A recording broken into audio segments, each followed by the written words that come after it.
Desde el monte Sinaí, Dios reveló con poder y con solemnidad sus principios eternos y buscaba que su pueblo lo reverenciara, le obedeciera y reflejara su santidad en un mundo corrompido. Acompáñame y juntos estudiemos la lección número 9: cómo vivir la ley.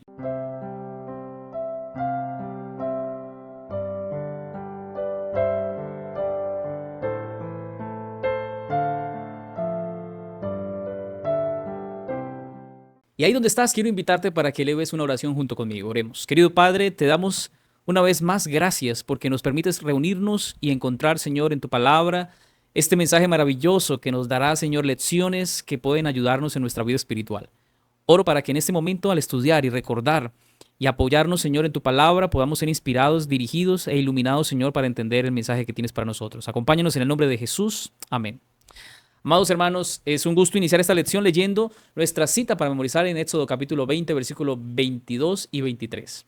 El Señor dijo a Moisés: así dirás a los israelitas, ustedes han visto que les hablé desde el cielo. No hagan ningún dios de plata ni de oro para ponerlo junto a mí. Cada uno de los 10 mandamientos revela un aspecto del amor de Dios y de su voluntad de justicia, orden y protección para la humanidad. Sin embargo, el reconocer nuestra incapacidad para obedecer plenamente estos mandamientos nos ayudará a descubrir en Cristo la provisión perfecta para nuestra vida. Esa gracia que nos ayuda en obediencia a responder con amor y ser transformados por el poder de Dios. Obedecemos no para ser salvos, sino porque hemos sido salvos. Por esa razón obedecemos al Señor. Así que vivir bajo la ley se convierte en un privilegio de los hijos de Dios, que anhelan honrar a su Padre en todas las cosas que hacen. La lección del domingo nos enseña el código del pacto.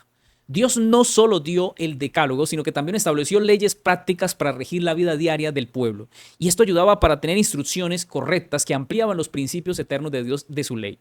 Así Dios ayudaba a formar una sociedad que estuviera justa, que fuera compasiva, que fuera organizada bajo la autoridad y el cuidado que Dios establecía. Vamos a recordar o mirar lo que dice la Biblia acerca de esto. En Éxodo capítulo 21, versículo 1 al 6. Estas son las leyes que les propondrás. Si comprares siervo hebreo, 6 años servirá, mas al séptimo saldrá libre de balde. Si entró solo, solo saldrá. Si tenía mujer, saldrá él y su mujer con él. Si su amo le hubiera dado mujer y ella le diere hijos o hijas, la mujer y sus hijos serán de su amo y él saldrá solo. Y si el siervo dijere: yo amo a mi señor, a mi mujer y a mis hijos, no saldré libre. Entonces su amo lo llevará ante los jueces y le hará estar junto a la puerta o al poste, y su amo le horadará la oreja con lesna y será su siervo para siempre. Este primer grupo de leyes son un código del pacto que se relaciona con el trato hacia los esclavos hebreos. Dios no estaba aprobando la esclavitud, pero estaba estableciendo normas para limitar esos abusos que existían entre los amos y los esclavos. Allí se habla de los siervos que eran liberados al séptimo año. Esto restringía la servidumbre y permitía que no fuera eterna, sino que tuviera un cierto tiempo. Ahora, Dios trata de manejar en la cultura que se movía todo este tema de la esclavitud o de los siervos y aquellas personas que servían a otros, que tuvieran cierto privilegio y a la vez cierta libertad. Ahora, ellos dice allí la Biblia, si entraban solteros, debían salir solos. Si eran casados, debían salir con su familia y con su esposa. Además, se les ofrecía la posibilidad de quedarse voluntariamente por amor, mediante un acto que se hacía allí que era simbólico. Estas leyes, hermanos, protegían la dignidad del siervo y reflejaban una preocupación ética por los más vulnerables. Así, el pueblo aprendía que todos eran iguales ante Dios. Al ver cada una de estas cosas, notamos que la justicia divina regula incluso contextos sociales complejos. Vamos a examinar cómo Dios trataba ese homicidio que también se daba, que esas otras leyes, otras normas que Dios establece para el pueblo. Veamos lo que dice los versículos 12 al 14. El que hiriere a alguno, haciéndole así morir, él morirá. Mas el que no pretendía herirlo, sino que Dios lo puso en sus manos, entonces yo te señalaré lugar al cual ha de huir. Pero si alguno se ensoberbeciere contra su prójimo y lo matare con alevosía, de mi altar lo quitarás para que muera. La ley de Dios distinguía entre el asesinato intencional y la muerte accidental. Pero si no hubo intención, Dios designaba un lugar de refugio. En cambio, si alguien actuaba con premeditación, debía ser juzgado con severidad y sin excepción. Esta diferencia entre intención y accidente mostraba la equidad divina, enseñando que no toda culpa es igual. No se puede juzgar de la misma manera. Así que las ciudades de refugio que servirían allí más adelante como aplicación de este principio, Dios deseaba un pueblo que valorara la vida y practicara justicia con discernimiento. Esto sienta un precedente ético que aún está vigente. Observemos ahora cómo se regulaban otros tipos de violencia interpersonal. Veamos lo que dice el texto en Éxodo capítulo 21, versículos 18 al 19. Además, si alguno riñeren y uno hiriere a su prójimo con piedra o con el puño, y éste no muriere, pero cayere en cama, si se levantare y anduviera fuera sobre su báculo, entonces será absuelto el que lo hirió. Solamente le satisfará por lo que estuvo sin trabajar y hará que le curen. Si alguno riñeren e hirieren a mujer embarazada y ésta abortare, pero sin haber muerte, serán penados conforme a lo que les impusiere el marido de la mujer y juzgaren los jueces. Mas si hubiere muerte, entonces pagarás vida por vida, ojo por ojo, diente por diente, mano por mano, pie por pie, quemadura por quemadura, herida por herida, golpe por golpe. Dios aquí estaba estableciendo principios de responsabilidad frente a lesiones y accidentes. Si dos personas peleaban y una resultaba herida, el agresor debía pagar por el tiempo de inactividad y la recuperación de la persona afectada. Cuando alguien provocaba daño, allí especialmente a una persona embarazada, una mujer embarazada, había que pagar lo que exigiera el marido y los jueces debían aprobarlo. El principio aquí es ojo por ojo, diente por diente. Ahora, esto no proveía o promovía venganza, sino proporcionalidad. Es decir, la ley no permitía castigos exagerados ni ignorar al afectado. Así se enseñaba la importancia del respeto físico y de la restitución. Así que el Código del Pacto defendía tanto la justicia como también la compasión. Ahora, veamos lo que sigue diciendo estas leyes, porque aquí aparecen varias leyes, varios tipos de leyes. Quizás cuando miramos en la Biblia la palabra ley, es posible que lo relacionemos con algún aspecto, pero mira que aquí hay unas leyes, unos dictámenes, unos códigos que estaban dados para diferentes situaciones. Pero ahora veamos lo que sucede cuando se protegía a los siervos de abusos graves. Ahora, allí dice que el código del pacto revela que Dios no solo quiere adoración, sino también quiere que se haga justicia. Podemos solamente hablar de Dios, del amor de Dios, de la misericordia de Dios, pero también hay que hablar de la justicia. Dios es un Dios justo y eso era lo que quería enseñar para el pueblo de Israel en su tiempo.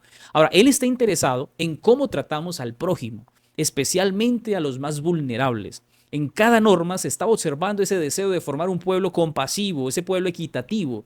Si bien hoy no vivimos bajo un sistema teocrático directamente dirigido por Dios, el carácter de Dios no ha cambiado. Sin embargo, Dios sigue allí obrando y dirigiendo las cosas. Nos sigue llamando a defender la dignidad humana, a rechazar todo tipo de opresión y a actuar con responsabilidad y respeto. En un mundo aún marcado por la desigualdad, el pueblo de Dios debe reflejar la justicia del reino de Dios. Obedecer a la ley no es solo un deber legal, sino también es una expresión viva de que amamos en nuestras relaciones a Cristo y también a nuestro prójimo. Y es nuestro deber procurar en todo aspecto ser equitativos, ser justos, amar a nuestro prójimo y hacer lo posible de que la persona que esté a mi lado vea en mí el carácter de Cristo. La lección del lunes, más leyes. Además del decálogo, los 10 mandamientos, del código del pacto que vimos en la lección anterior, Dios entregó otras leyes para guiar al pueblo en situaciones civiles, sociales y religiosas. Estas normas revelaban la justicia, la misericordia y el deseo de Dios de ordenar la vida del pueblo en armonía con un carácter santo y lo representaran bien delante del mundo. Veamos lo que dice los versículos 33 en adelante de Éxodo capítulo 21. Y si alguno abriere un pozo o cavare cisterna y no la cubriere y cayere allí buey o asno, el dueño de la cisterna pagará el daño de resarciendo a su dueño, y lo que fue muerto será suyo. Cuando alguno hurtare buey u oveja y lo degollare o vendiere por aquel buey, pagará 5 bueyes y por aquella oveja 4 ovejas. Si el ladrón fuere hallado forzando una casa y fuere herido y muriere, el que lo hirió no será culpado de su muerte. Pero si fuera de día, el autor de la muerte será reo de homicidio. El ladrón hará completa restitución. Si no tuviera con qué, será vendido por su hurto. Si fuera hallado con el hurto en la mano, vivo sea buey o asno u oveja, pagará el doble. En este bloque de leyes, desde Éxodo capítulo 21 y capítulo 22, Dios enseña a su pueblo a valorar la propiedad ajena y a asumir la responsabilidad por los daños causados. Allí se regula algo muy importante en lo que se debía hacer cuando algo se pierde o se daña un animal ajeno, cuando alguien cava una cisterna, hace un hueco y sin taparlo provoca un daño, o cuando alguien se roba el ganado. A diferencia de la ley humana, que muchas veces favorece al más fuerte o al más rico, estas normas reflejan la justicia divina en la que todos son protegidos y cada acción tiene consecuencias justas. Dios aquí no solo desea adoración, sino también espera que tengamos integridad en nuestras relaciones cotidianas. Y si daño hicimos a alguien, pues debemos responder por esos daños. La justicia, hermanos, empieza en casa, en la forma en que tratamos a nuestros vecinos, en la forma en que tratamos a nuestra familia. Y es importante que si así hacemos con nuestra familia o nuestros vecinos, pues lo hagamos con aquellos que si les provocamos un daño, podamos ser capaces de responder y arreglar las cosas.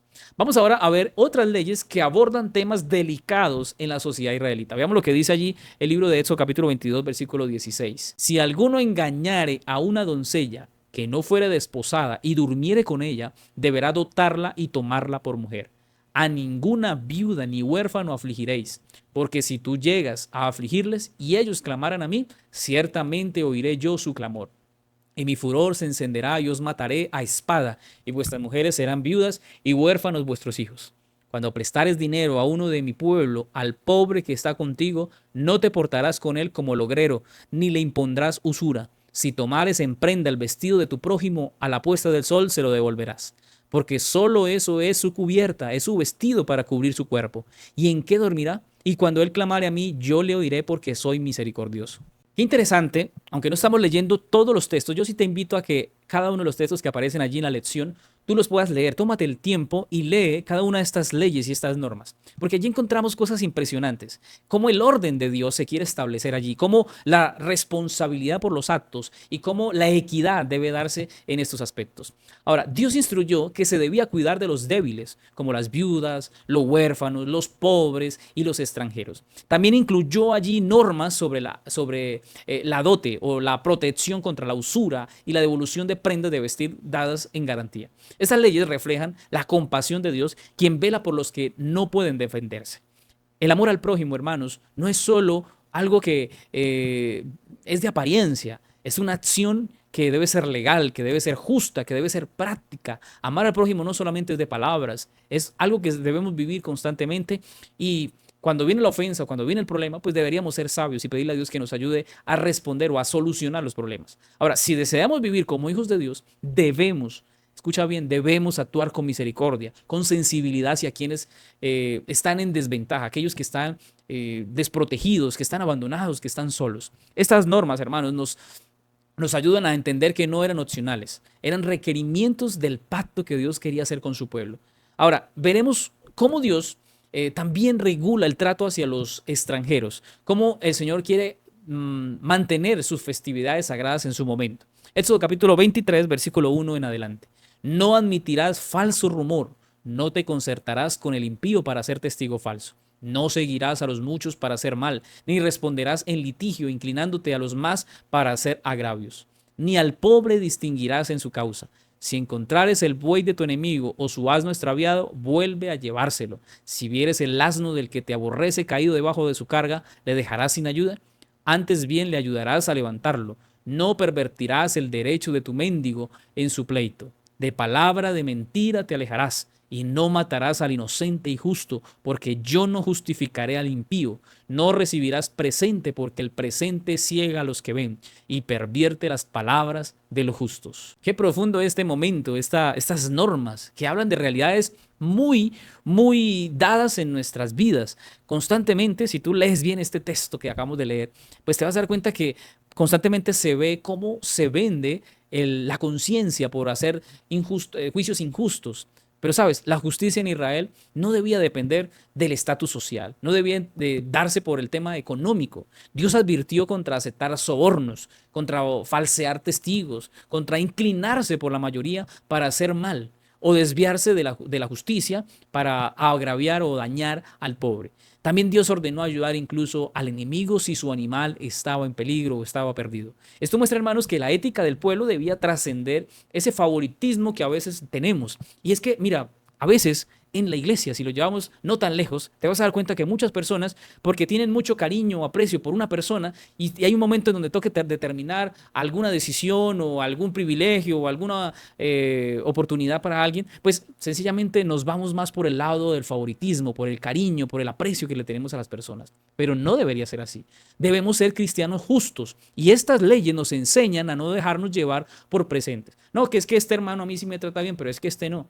Sabes que eso es peligroso y fácilmente como seres humanos podemos caer en este problema porque nos dejamos llevar por lo que el corazón nos dice o por lo que nuestra conciencia nos dice y no nos dejamos llevar por lo que realmente es justo, lo correcto. Mira, yo conozco personas que no son capaces de decirle a otro sus problemas porque tienen miedo a que de pronto se enoje, se moleste y se dañe la amistad.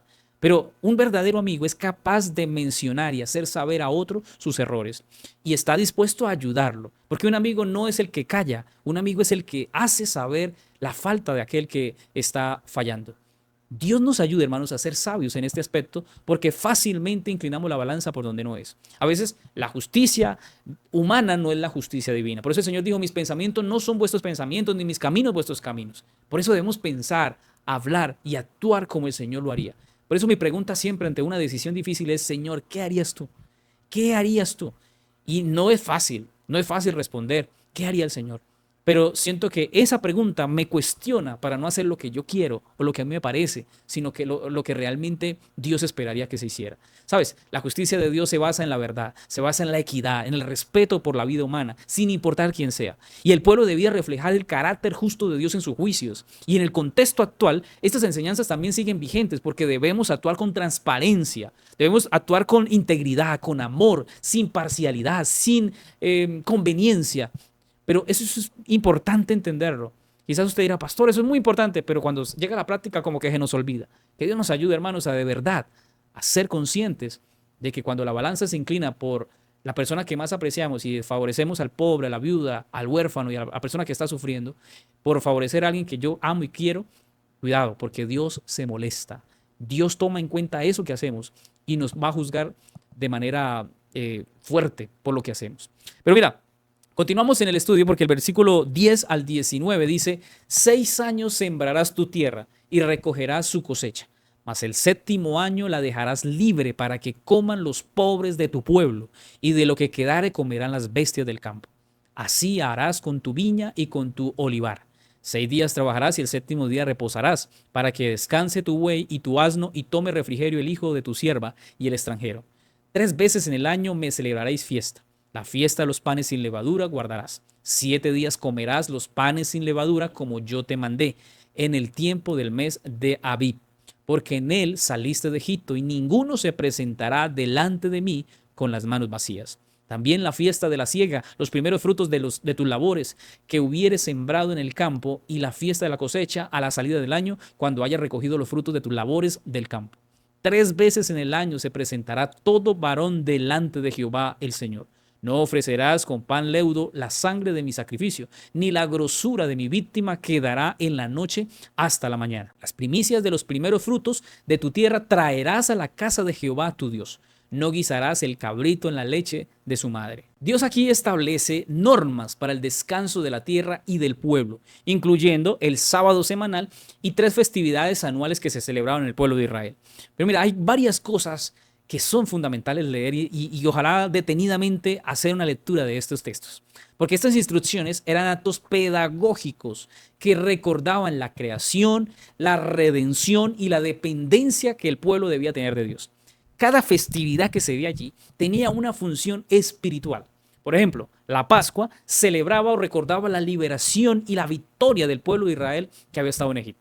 Pero allí también aparece el Pentecostés, que agradecía la cosecha y daba gracias a Dios y obviamente entregaba una cosecha especial.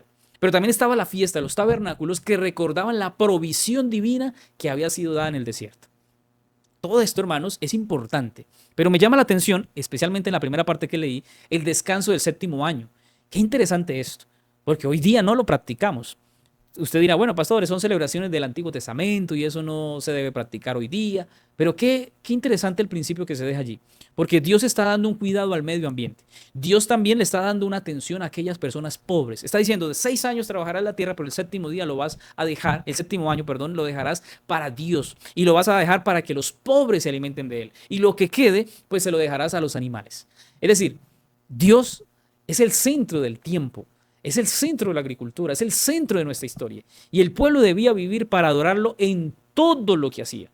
Por eso en estas leyes descubrimos el amor de Dios expresado en acciones importantes, cuidando al prójimo, siendo responsables, siendo justos, siendo sensibles y siendo obedientes. El mismo Dios que habló desde el Sinaí desea formar un pueblo que refleje el carácter justo y compasivo, que ayude y que adore al Señor. No solamente en decir que alaba a Dios. Incluso allí también se recuerda la adoración que no se limita al sábado ni a las fiestas religiosas, sino que también se extiende al campo, al trato con los vecinos, a los tribunales. El cristianismo, hermanos, el cristianismo se debe evidenciar cuando tratamos al más pequeño, al más indefenso, como si Cristo mismo fuera esa persona. Si hoy nos comprometiéramos a vivir así, hermanos, daríamos testimonio del verdadero Dios que amamos. Si tratáramos a las personas desfavorecidas, a la gente más desprotegida, la tratáramos como trataríamos al Señor Jesús, ¿qué cambio tendríamos en nuestro actuar? ¿Cómo serían nuestras palabras cuando vemos a esa persona que está sufriendo, que no tiene nada, que está enferma, aquella persona en pobreza, esa persona viuda, al huérfano? ¿Cómo lo trataríamos si supiéramos que ahí está Cristo? Nuestras palabras serían diferentes, nuestro actuar sería diferente. Y no solamente debemos actuar en favor de los demás, sino que nuestro actuar diario debería ser: Cristo está a mi lado y Cristo está viendo lo que yo hago, lo que no hago, lo que dejo de hacer, lo que estoy haciendo mal, al que estoy favoreciendo y no debería hacerlo, cuando desequilibrio mi balanza y hago mal a la persona que no debo. Dios nos ayude, hermanos, porque a partir de estos principios debemos establecer un orden en nuestra vida, un cuidado en el trato que debemos darle a los demás y esa atención a que no solamente tenemos una responsabilidad con Dios, sino también con nuestro prójimo. En la lección del martes, el plan original de Dios. Dios había diseñado un plan perfecto para la conquista de la tierra prometida y estaba basado en su poder, no en la fuerza humana, sino en los métodos de Dios. Ahora, ¿qué métodos quiso usar el Señor para cumplir su propósito? Y ahora, ¿qué revela esto cuando se ve el carácter y la gracia de Dios? Veamos lo que ahora nos dice el libro de Éxodo capítulo 23, versículos 20 en adelante. He aquí, yo envío mi ángel delante de ti para que te guarde en el camino y te introduzca en el lugar que yo he preparado. Guárdate delante de él y oye su voz. No le seas rebelde, porque él no perdonará vuestra rebelión, porque mi nombre está en él. La victoria en la tierra prometida, hermanos, no sería resultado del esfuerzo militar ni de las armas del pueblo de Israel, sino de la guía que Dios les iba a dar. Dios enviaría a su ángel, que era la manifestación misma de Cristo Jesús, a defender a su pueblo. Y este ángel tenía autoridad divina, exigía que le obedecieran y su presencia les iba a garantizar el éxito en la batalla. Israel debía escuchar, no debía rebelarse ni ignorar la dirección que Dios les estaba dando. Porque si desobedecían al mensajero de Dios, no solo frenaban el progreso que iban a tener, sino que también ponen en riesgo las bendiciones prometidas que Dios había hecho. Y así como Israel debía depender totalmente de la presencia del ángel, nosotros hoy necesitamos también seguir a Cristo con fidelidad. Vamos a ver ahora cómo Dios prometió actuar contra los enemigos que iba a tener el pueblo de Dios. Versículo 27 en adelante. Yo enviaré mi terror delante de ti y consternaré a todo pueblo donde entres y te daré la cerviz de todos tus enemigos. Enviaré delante de ti la avispa que eche fuera al heveo, al cananeo y al eteo de delante de ti. Aquí se ve que Dios usaría métodos un poco inusuales, pero que son eficaces para derrotar a las naciones cananeas. Ahora, no serían batallas físicas las que garantizarían la victoria, sino el temor sobrenatural que Dios enviaría a los enemigos, causándoles que huyeran incluso antes de enfrentar al pueblo de Israel. Además, utilizaría avispas, dice allí la Biblia, para ahuyentar a los habitantes de Canaán. Y me llama la atención porque estas estrategias divinas mostraban que no se trataba de un conflicto entre ejércitos humanos, sino de una intervención en la que Dios mismo iba a darle favor a su pueblo. Y allí la participación que el ser humano debía hacer era confiar y obedecer. No conquistar por sí mismo, no buscar armas, no buscar estrategias y solamente confiar en lo que Dios iba a hacer. Entonces, esto revela el carácter de Dios, porque es un Dios poderoso, sabio y suficiente para proteger a los suyos. Ahora, revisemos cómo por la entrega del territorio fue postergada durante siglos este tema. Vamos a ver lo que dice Génesis capítulo 15, versículo 13 al 16. Entonces Jehová dijo a Abraham: ten por cierto que tu descendencia morará en tierra ajena y será esclava allí y será oprimida 400 años.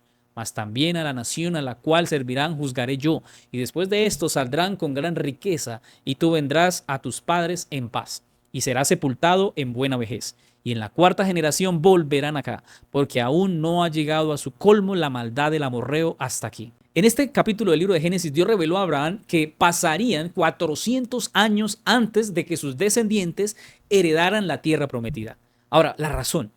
Bueno, la misericordia de Dios hacia los habitantes de Canaán muestra algo, y es que aunque vivían en rebelión, Él les dio tiempo para arrepentirse. Cada día que pasaba era una oportunidad para abandonar la idolatría y volverse a Dios. Ahora, sin embargo, ellos endurecieron sus corazones hasta colmar la medida de su iniquidad. Y hasta el tiempo de Abraham, pues todavía no había pasado ese tiempo, ese límite. Ahora entonces, con justicia Dios retira su gracia y entregó ese territorio a Israel porque Dios ahora había escogido un pueblo. Esta demora no fue que Dios fuera indiferente o que no expresara de su gracia de manera especial, sino que básicamente era que también nos recuerda que la gracia tiene un límite. Y es importante que entendamos esa parte porque Dios le dio tiempo. Dios le dio tiempo para arrepentirse, para juiciarse, para buscar a Dios, para seguir al Señor, para mantenerse en su obediencia. Pero lo que no aprovecharon, vendrían otros a recibirlo. Ahora, ¿eso cómo se parece o cómo se puede entender en nuestra experiencia cristiana? Lo que tú no aprovechas en tiempos de paz, después lo vas a lamentar. Porque es posible que lo que tienes, las bendiciones que tienes, al no disfrutarlas, al no compartirlas, al no valorar el tiempo con Dios, vas a perder eso. Y otro vendrá y lo recibirá. Mira, cuánta gente, yo en mi experiencia ministerial, me he dado cuenta de que mucha gente está acostumbrada a que toda la vida tuvo un cargo en la iglesia, lideraba en algún aspecto, pero lo hacía muy descuidado o muy de vez en cuando, no le ponía mucha atención. Pero resulta que llega con el tiempo una familia o una persona llega a la iglesia con muy buenos talentos, muy servicial, con toda la disposición.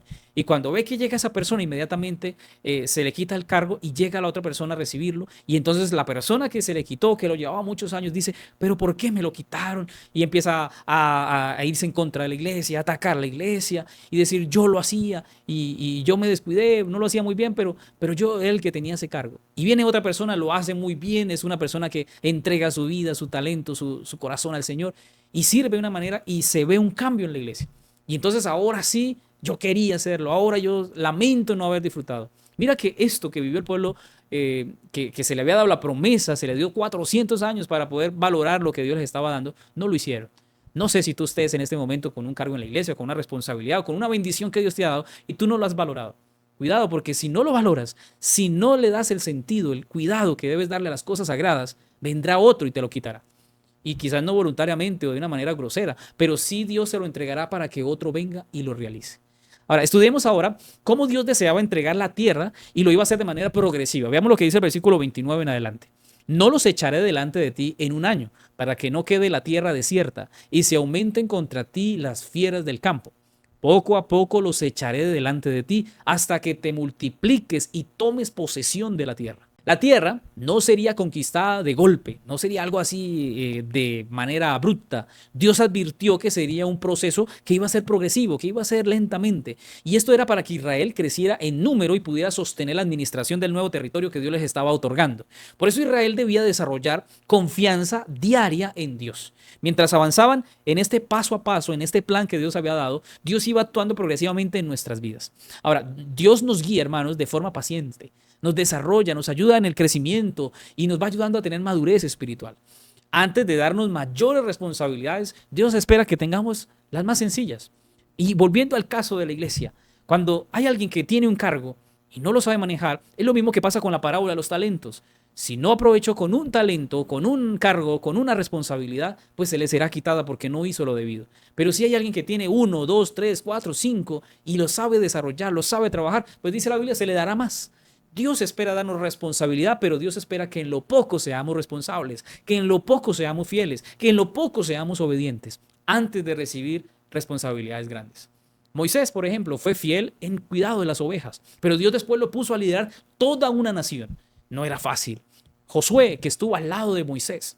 Después de que Moisés muere, Dios pone a Josué. Pero Josué estuvo 40 años al lado de Moisés, esperando, siendo el asistente, el apoyo de Moisés. Y llegó el tiempo, y Josué llegó a liderar el pueblo de Israel. Es decir, Dios siempre nos va a ir preparando lentamente. Y usted era pastor, yo llevo tantos años, yo quisiera ser anciano de iglesia, yo quisiera ser un predicador, yo quisiera ser un obrero de Dios, pero pastor, no me dan la oportunidad, no me dan ese privilegio. Pues sé fiel en lo poquito. Si te ponen de diácono, si te ponen a abrir la puerta, si te ponen a aprender el sonido, a limpiar las bancas, a hacer alguna cosa sencilla en la iglesia, hazlo. Porque en lo poco, en lo progresivo, el poco a poco, Dios nos va capacitando para servirle de la mejor forma. Pero sabes, el apóstol Pedro escribió en 2 de Pedro, capítulo 3, versículo 9, el Señor no retarda su promesa según algunos la tienen por tardanza, sino que es paciente para con nosotros, no queriendo que ninguno perezca, sino que todos procedan al arrepentimiento. Hablando ya en este aspecto, Dios espera que nosotros aceptemos la gracia que no es para mañana. Él nos llama para que la gracia la aceptemos hoy y a través de esa gracia nos vamos preparando. Si escuchamos la voz de Dios hoy, pues la Biblia nos enseña que no debemos endurecer nuestro corazón. Israel debía avanzar confiando en que Dios los guiaba. Debían reconocer que solo Él los podía ayudar para alcanzar la tierra que Dios les había prometido. Al igual tú y yo, estamos en el mismo sendero hacia la Canaán celestial. Y mientras sigamos sirviendo a Dios, hagámoslo con amor. No peleemos por un cargo, no peleemos porque tengo o no tengo, porque me dan o no me dan. No peleemos por nada de eso. Servimos a Dios. Y qué mejor cuando Dios recompensa lo poco o lo mucho que hagas y que nadie se dio cuenta. Cuando ayudas a esa persona pobre, a esa persona necesitada, nadie se dio cuenta, nadie lo publicó, nadie dio aplausos por lo que hiciste, nadie sacó un tambor para hacer fiesta por eso que hiciste. Pero Dios sí lo vio. Y el príncipe va a recompensarte. Dios te va a dar premio por lo que hagas. Sea que te vean o no te vean, Dios sí te está viendo. Y eso es lo que realmente importa. Por eso en este avanzar a la tierra prometida, sé fiel. Sé fiel hasta el día que Jesús venga. O si te sorprende la muerte, sé fiel. Por eso nuestra fidelidad se debe basar en el hoy, en el ahora, en lo que estoy haciendo para Dios de corazón. Y si alguien me va a juzgar, que sea Dios. En la lección del miércoles, ojo por ojo. Esta frase quizá la has escuchado en algún momento, lo has visto en algún espacio, te lo han dicho de pronto. Pero, ¿sabes? Jesús en el Sermón del Monte corrigió interpretaciones erróneas sobre la ley del talión. ¿Qué quiso enseñar el Señor cuando habló del ojo por ojo? Y con su llamado, ¿qué está diciendo si debemos amar o debemos castigar o juzgar o vengarnos de aquel que nos ha hecho algo? Observemos cómo Dios restauró el sentido original de esta norma judicial en el tiempo del Señor Jesús. Vamos a lo que dice Mateo 5:38 en adelante. Oísteis que fue dicho, ojo por ojo y diente por diente. Pero yo os digo, no resistáis al que es malo. Antes, a cualquiera que te hiera en la mejilla derecha, vuélvele también la otra. Y al que quiera ponerte a pleito y quitarte la túnica, déjale también la capa. Y a cualquiera que te obligue a llevar carga por una milla, ve con él 2. Al que te pida, dale. Y al que quiera tomar de ti prestado, no se lo rehuses. Mira, Jesús aquí está introduciendo la ley del talión como una parte de una serie de enseñanzas que confrontan la tradición oral que era de los judíos. Esta ley tomaba o estaba asignada del Antiguo Testamento y regulaba el castigo proporcional dentro del sistema judicial de los israelitas. No era un permiso para la venganza personal, lo que estaba diciendo el Señor. Cuando Dios habla de el ojo por ojo, diente por diente, era una medida legal establecida para evitar abusos y frenar la escalada violencia que existía. Por eso la justicia debía ser equitativa y debía ser administrada, así como ya lo vimos hace un momento, por los jueces. Jesús aquí no rechaza la ley en sí, sino el mal uso que los israelitas y los judíos estaban haciendo. Al citarla, no está anulando su valor especial, sino estaba criticando la aplicación errónea en la que en la vida personal y en la vida cotidiana se estaba dando. Es decir, para comprender su enseñanza es esencial reconocer que el ojo por ojo se había desvirtuado como justificación para la revancha, para la venganza privada, para hacerle daño al otro por lo que me hizo. Pero el Señor Jesús nos llama a evitar que el mal no nos arrastre al mismo nivel de la agresión. Porque la expresión dice allí, no resistáis. Ese no resistáis se refiere a no devolver mal por mal. Y cada ejemplo que sigue, allí habla, por ejemplo, de que si alguien te bofetea, te pega en una mejilla, pues debes voltear la otra mejilla. También por el pleito de la túnica, si le prestas la túnica, alguien te la pide, pues dásela. O la carga obligada, cuando dice, bueno, si alguien te pide que te ayude a cargarla, pues cárgala otro tiempo más. O el que pide prestado, dice, no le pidas. Esto ilustra, hermanos, situaciones de la vida que son concretas, en las que el discípulo de Cristo debe actuar con una actitud de pasar por alto y que no sea vengativa. ¿Cuántas veces nosotros no aplicamos esto como lo dice la Biblia? Jesús no está dando leyes civiles, no la está dando para gobiernos, nos está hablando de principios éticos para los cristianos, para ti, para mí, para sus seguidores. Y en cada ejemplo se sugiere una respuesta que a veces, hermanos, la verdad supera la expectativa social. Allí se refleja el dominio propio, se refleja la generosidad al dar la capa, al cargar la carga, lo que nos piden que carguemos o voltear nuestra mejilla. También de quitar ese control impulsivo de ser vengativos. Dios está esperando que analicemos y digamos, yo tengo que dejar de ser tan vengativo. Tengo que dejar de ser tomar las cosas tan a pecho, tan de frente, tan personales, dar más a otros. Pero se nos hace difícil, se nos hace difícil. Pero examinemos ahora la cúspide de esta ética, de lo que el Señor dice. Porque mira lo que dice el texto, el versículo 43. Oísteis que fue dicho, amarás a tu prójimo y aborrecerás a tu enemigo.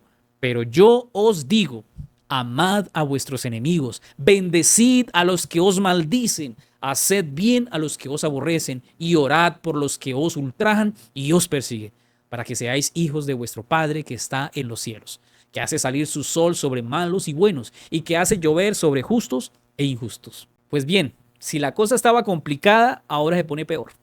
Porque si la ley mandaba amar al prójimo, nunca autorizó odiar al enemigo. Y usted dirá, pastor, yo amo al hermano que me quiere, ese hermano que me trata bien, que me da regalitos, que me invita a almorzar, que es buena gente conmigo, que me gasta de vez en cuando. Pero pastor, amar al que me odia, al que me hace afrenta, al que me ataca, al que no me suelta para hacerme daño. Pastor, ¿cómo puedo amar a ese hermano o a esa persona que es mi enemigo? Sabes que este odio surgía de interpretaciones exclusivistas que restringían el amor al grupo propio. Cuando se ve aquí este mensaje del Señor Jesús a sus discípulos, es un mensaje que no solamente aplica para ellos o para el pueblo, sino que también es para nosotros. Y el Señor nos ordena lo contrario a que nosotros hemos acostumbrado, amar al que me ama. El Señor aquí dice amar al enemigo y orar por el que me persigue.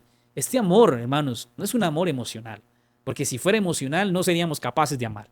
Este es un amor divino, es un amor especial, porque es bendecir, es hacer el bien, es orar por el que me hace daño, por el que me ataca. Es algo muy difícil, hermanos. Esto es complicado. Usted dirá, bueno, pastor, en este momento no tengo enemigos. Y amén. Qué bueno que no tiene enemigos. Pero, ¿y si lo llegaras a tener? No sé si estoy hablando de alguien que tiene su enemigo y dice, pastor, yo tengo muchos hermanos que me hacen la vida imposible. ¿Sabes qué dice la Biblia? Ámalo. Ama a tu enemigo. Dios muestra, hermanos, su amor para todos. Y hace salir el sol, envía la lluvia para buenos y para malos. Y nosotros que estamos ahí, ¿qué tipo de hijos somos? ¿Los hijos buenos, los hijos malos, los buenos o los malos? ¿O los que hacen el bien, los que le obedecen? ¿O los que a veces o nunca quieren reflejar el carácter de Cristo? Sabes que Jesús establece aquí la justicia divina. Y Dios da el sol para todos, buenos o malos, Dios lo da. Da la lluvia para buenos o malos, la sombra para buenos y malos, las bendiciones, la producción del alimento para buenos y malos. Dios, hermanos, quiere que nosotros seamos transformados por su amor, para amar a nuestro hermano que nos ama con mucho amor y al que nos odia con muchísimo amor más. Porque quizás quien me hace daño tiene algún problema. Puede ser que no se ame a sí mismo, puede ser que tiene problemas emocionales, autoestima, puede ser que tenga falta de atención y por eso está buscando pelear con el primero que se aparezca. Por eso debemos repetir las palabras del Señor Jesús. Perdónalos porque no saben lo que hacen. Y ayúdame, Señor, a amarlo. Amar a ese hermano cruel, duro. Ayúdame a amarlo, Señor.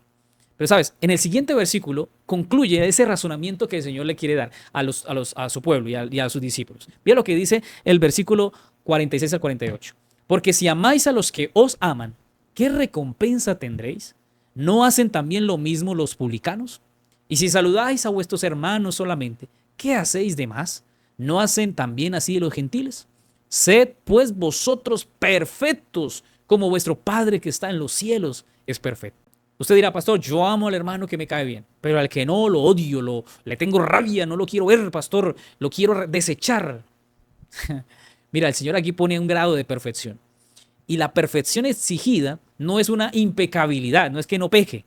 Es que Dios aquí está hablando de madurez. Cuando la Biblia habla de perfección, está hablando de madurez. Madurez que refleja el carácter misericordioso de Dios.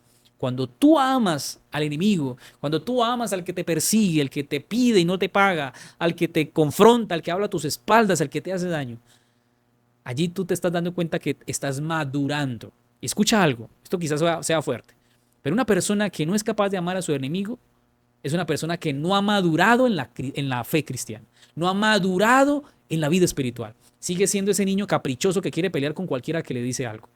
Dios quiere que madures. Y no sé si tú tengas alguna razón. Usted dirá, pastor, me está hablando preciso en este momento que tengo algún problema con el fulano de tal, con mi hermano, con mi familiar o con este. Y lo considero mi enemigo. Hoy te invito a algo, madura. Esto quizás suena feo o confrontativo, pero la madurez, o lo que está diciendo el Señor allí es, si quieres ser perfecto, debe ser perfecto como vuestro Padre es perfecto. Debemos madurar como nuestro Padre es maduro. El Señor nos ama y su amor es de madurez. Ha llegado a un grado superior. Y quizás nosotros tenemos algunos grados de amor condicionales. De pronto, si me da, yo le doy. Si no me da, pues no le doy. Y aquí el Señor está diciendo, mira, tienes que amar como Dios ama, con madurez, con esa perfección, con un carácter perfecto, amando a ese enemigo con madurez, dejándole a un lado, quizás entendiendo la situación de la otra persona. Pero a veces tomamos tan personal las cosas y nos afligimos tanto por lo que el otro me dijo, que nos olvidamos hasta de Cristo y nos concentramos en odiar, en atacar, en dañar y en destruir la iglesia. Jesús contrasta este amor, hermanos. Contrasta el amor selectivo. Allí incluso dice los publicanos con el amor universal de Dios, con los seguidores de Cristo, con aquellos que de pronto, bueno, el Señor dice, ¿ustedes son gentiles o son hijos de Dios? ¿Aman como Dios o aman como los gentiles? Mira, como hijos de Dios, como cristianos, solo debemos amar como Cristo nos enseña a amar. Y si yo amo a Dios y si yo permanezco en su amor, yo tengo que aprender a amar como Dios ama.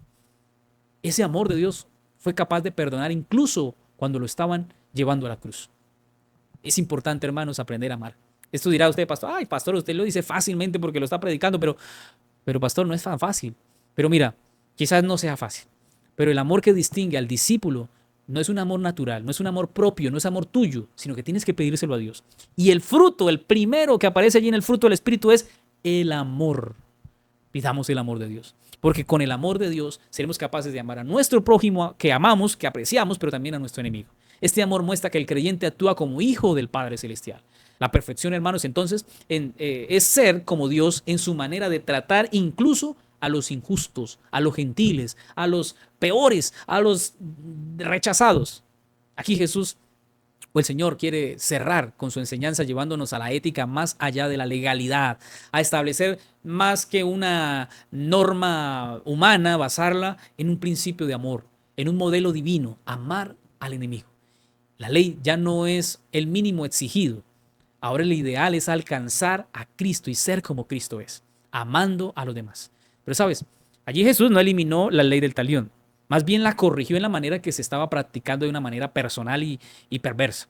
Porque el Señor lo que está allí enseñando es la verdadera justicia, que no se basa en retribuir, sino en imitar la misericordia de nuestro Padre.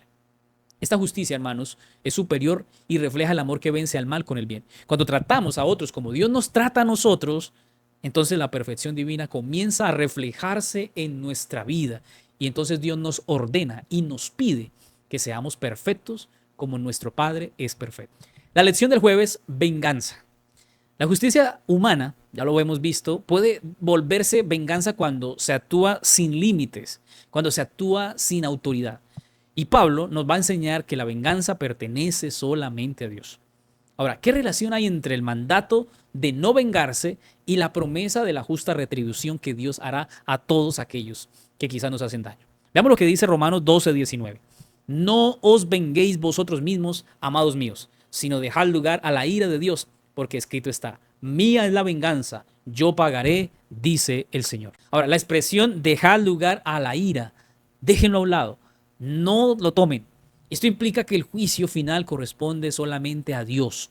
Esto no nos corresponde a nosotros, por más injusto que sea lo que haya pasado. La venganza personal, hermanos, es parcial.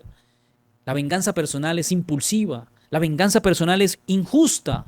Y por eso es que está prohibida, porque Dios sabe que nosotros no actuamos con una justicia correcta. Por eso el apóstol exhorta a ceder el derecho, a tomar represalias, a dejar de confiar en nuestro juicio y dejar que sea Dios quien juzgue. Estudiemos ahora cómo Jesús afirmó la existencia de recompensas y castigos según las obras. Y entonces aquí vemos lo que dice Mateo capítulo 6, versículo 4 y 6.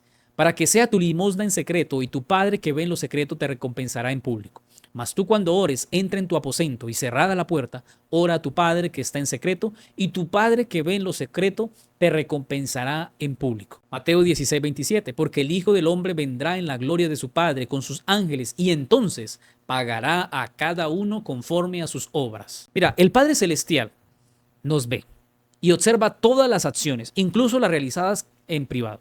Estas palabras, hermanos, afirman que Dios es justo, que Dios actúa como un juez correcto, que la recompensa divina es segura y está en las manos de Dios. Por eso la justicia de Dios se manifiesta en su conocimiento perfecto, ese conocimiento perfecto de nuestras motivaciones, de nuestras acciones, de todo lo que pensamos y hacemos. Por tanto, hermanos, la venganza no es necesaria cuando reconocemos que Dios conoce todo. Si Dios conoce, entonces no es necesario vengarnos de nada ni de nadie, porque Dios conoce. Entonces, en ambos versículos que acabamos de leer, la recompensa no es impuesta por el ser humano, sino que es conferida por el Padre. Por eso Jesús revela que el juicio final será ejecutado por Él mismo en su segunda venida. Y cada ser humano será juzgado según las obras que haya hecho. Esta justicia, hermanos, no será por cierto tiempo, sino que será de manera definitiva y justa. Ahora, analicemos cómo esta retribución de Dios se desarrollará plenamente al regreso del Señor Jesús. Lucas 6:23 dice, gozaos en aquel día y alegraos, porque he aquí vuestro galardón es grande en los cielos, porque así hacían sus padres con los profetas. Según de Timoteo 4:8, por lo demás, me está guardada la corona de justicia, la cual me dará el Señor juez justo en aquel día, y no solo a mí, sino también a todos los que aman su venida. El sufrimiento presente, el sufrimiento que ahora vivimos, será recompensado con un galardón que viene del cielo. Estas declaraciones que da la Biblia en este momento fortalecen la esperanza del creyente. Nos fortalecen y nos reafirman que la justicia no es inexistente, realmente está postergada para el tiempo señalado que Dios ha dado.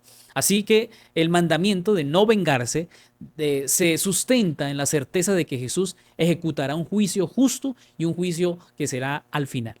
Por eso allí se habla de la corona de justicia. Allí se habla de la corona de justicia que representa una recompensa segura y justa, no solo para él, sino también para todos los que aman la venida de Cristo.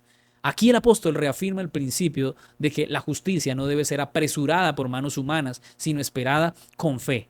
Por tanto, hermano querido, tú debes renunciar a ejecutar justicia por sí mismo. Debes renunciar a confiar que tú eres el único que vas a generar un veredicto justo, aunque todo el mundo te diga que es injusto. Mira, piensa bien, ten cuidado y espera en el Señor, porque en medio de tanta injusticia, el corazón yo sé que clama por reparación, clama para que se haga justicia. Sin embargo, la Escritura enseña que solo Dios puede juzgar con justicia perfecta. Puede ser que a tu parecer lo que tú dictaminas y crees es lo justo, es lo correcto.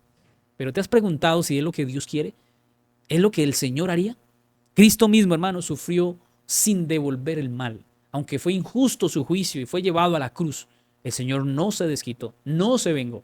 Y esta confianza, hermanos, en la justicia divina nos libera del peso de la venganza. Por eso debemos confiar y esperar en el Señor. Cuando entregamos nuestras heridas, cuando entregamos nuestros fracasos, cuando entregamos las cosas que nos han hecho, podemos vivir en paz. Cuando entregamos eso a Dios, sabiendo que Él ve en secreto, pero que nos recompensará en público y pagará a cada uno conforme a sus obras, a su mal actuar, pues allí entenderemos que Dios espera de nosotros que hagamos nuestra tarea, que cada día reflejemos el carácter del Padre y esperemos en Dios. Solo Dios puede juzgar y lo hará de la mejor forma. La lección del viernes para estudiar y meditar. Veamos lo que dice el conflicto de los siglos en la página 691. Nuestro amado Salvador nos enviará ayuda en el momento mismo en que la necesitemos. El camino al cielo quedó consagrado por sus pisadas. Toda espina que hiere nuestros pies hirió también los suyos. Toda cruz que debemos cargar ya la cargó Él antes que nosotros. El Señor permite los conflictos con el fin de preparar al alma para la paz. El tiempo de angustia es una prueba severa y terrible para el pueblo de Dios, pero es el momento para que todo verdadero creyente mire hacia arriba y por medio de la fe pueda ver el arco de la promesa que lo envuelve. Cada herida que es causada por el pecado y cada injusticia que sufrimos en este mundo caído, debemos verlo en vista a este conflicto que estamos viviendo, un conflicto grande. Y Dios no siempre interviene en medio de este conflicto. Dios no siempre permite que su poder se manifieste en nosotros, porque el Señor va a dejar que nuestras decisiones a veces se encaucen y veamos las consecuencias de esas decisiones. Pero Dios sí promete fortaleza para atravesar el dolor, la angustia, la dificultad. ¿Sabes? Como cristianos, el Señor quiere que sigamos el camino de Cristo, cargando cruces semejantes a la suya, andando en su contexto, siguiendo la justicia, obedeciendo a su ley, siendo fieles hasta el fin, perseverando hasta el día de su regreso. Y aunque vivimos en un mundo caído y sufriente, nosotros como cristianos debemos confiar que Dios es justo y que Dios actuará en su momento, a su hora, a su tiempo. Y no somos llamados a vengarnos ni a vivir en función del agravio, ni buscar dañar a las demás personas, odiar a nuestro enemigo, sino más bien reflejar el carácter de Cristo. La ley no fue dada para justificar el odio, fue dada para revelar la justicia y guiarnos a obedecer a Dios. En medio de este conflicto es necesario la fe, una fe en obediencia hacia la justicia y una fe en la justicia, una fe a la obediencia y la justicia para que al final lleguemos a Dios. Y con la compañía de Cristo podamos ser sostenidos. Sabes, hoy quiero invitarte para que coloques allí en los comentarios la frase de esta semana. La frase es: andaré en tus caminos. Ayúdame a no desviarme, Señor. Voy a volverla a mencionar. Andaré en tus caminos. Ayúdame a no desviarme, Señor. O bueno, como lo quieras poner, pero esa es la idea. Que Dios nos ayude a andar en los caminos, a ser fieles y a no desviarnos del camino que el Señor nos ha dado. Que Dios nos ayude. Vamos a orar para finalizar. Querido Padre, gracias te damos por esta oportunidad que nos das una vez más de estudiar tu palabra. Gracias, Señor, porque hemos sido edificados y fortalecidos y nuestra vida crece en lo espiritual. Quizás, Señor, tenemos rencores, tenemos odio hacia personas, pero hoy, Señor, aprendemos la importancia de amar a nuestro prójimo, de obedecer a tus normas, a tus leyes, a ser equilibrados, a ser justos. Y si no lo somos, Señor, permítenos que sea tu justicia la que nos enseñe, tu amor la que nos ayude a amar, a ser perfectos como nuestro Padre es perfecto y actuar como tú lo harías. En esta hora ponemos nuestras vidas en tus manos y pedimos tu bendición en el nombre de Jesús. Amén. Mi amado hermano, que Dios te bendiga. Gracias por permanecer hasta este punto, por compartir la lección, por darle me gusta y gracias porque usted hace parte de esta familia. Que Dios le bendiga y como siempre te digo, con Jesús todo es mejor. Que Dios te guarde.